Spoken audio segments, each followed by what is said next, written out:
Welcome to Second Take, the show that focuses on the issues behind the news.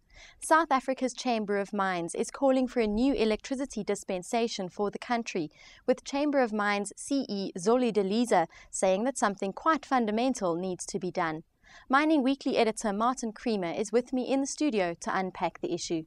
Welcome to the show, Martin. Thanks, Shannon. What exactly is the Chamber of Mines calling for and why? You know, the big gripe is that Eskom, which controls everything about electricity in South Africa, is both a player and a referee. We know that we can now have independent power producers coming in, but they will have to sell their electricity to Eskom as it stands now, and Eskom will determine at what price they will buy it. So that single buyer, single channel, single price idea is destroying the actual competitive juices within electricity generation. And the idea that the chamber has is that perhaps we relook at electricity and see whether we can perhaps make it more competitive and possibly even separate out the transmission of electricity from the generation of electricity and leave Eskom in the generation where there will also be in time independent power producers, as they call them, IPPs, and then have the transmission of that electricity, the system of transmission, managed by a separate government agency. Now, Deliza says that the Eskom's proposed tariff increase of 45% is unacceptable. Why? Well, you know, if you analyze that 45%, it's 45% over 3 years. This year, we've already had a 30% plus, so we've got high electricity.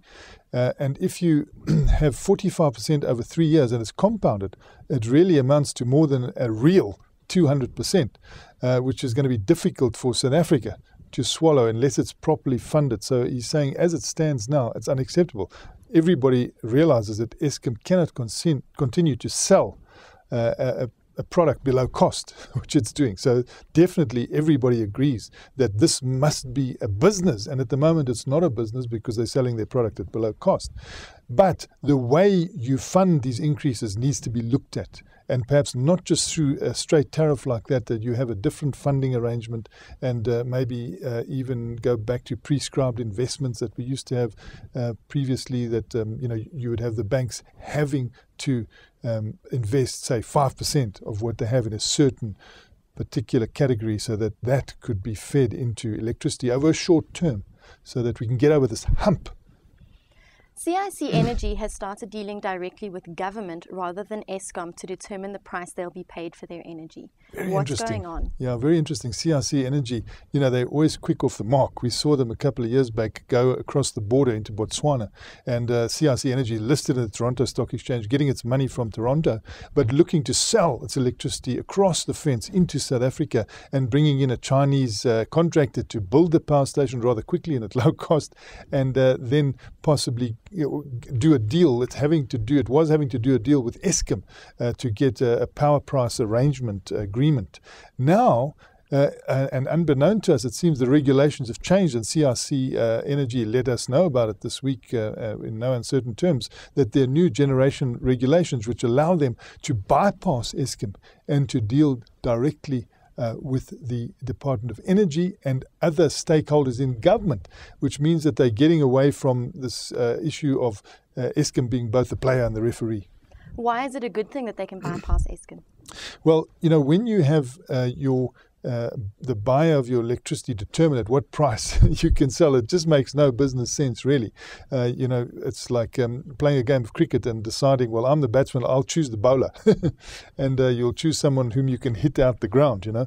So they're saying, look, let there be a level playing field here. And in a way, the power of Eskom perhaps is beginning to diminish. And new regulations will give more of a chance to these independent power producers on whom we're going to depend in the future.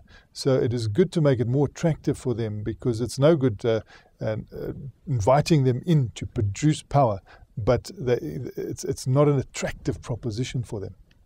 What do you think possible engagements with government will come out with? Well, I think that you could engage on the funding. Firstly, you know, this 45 over 3 years on top of the 30%. How can we smooth that out? and what sort of funding can we bring in. I think there are a lot of brains around that can deal with funding issues, and they need to sit around in a South Africa incorporated type of round table and discuss this. And people are already coming up with various ideas. We're also hoping there'll be something from the World Bank. At this stage, the World Bank contribution seems very small. We're talking about 350 billion rands worth of investment, and what's coming in, or what is envisaged from the World Bank at this stage seems far too small. So the brains of South Africa need to sit down and work this one out, because if we don't, we're going to have a contracting of our industrial footprint. We're going to have increased steel prices, we're going to have increased cement prices, we're going to have increased timber prices, we're going to have wage demands, we're going to have household budgets that are stretched, and we've been through all that before, and it can be avoided. So let's get the brains in to make sure we smooth out the problem. Definitely. Thank you so much for your time, Mark. It's a great pleasure, Shannon. That's the show for today. Join us again next time for more news and insight into what's happening in the mining world.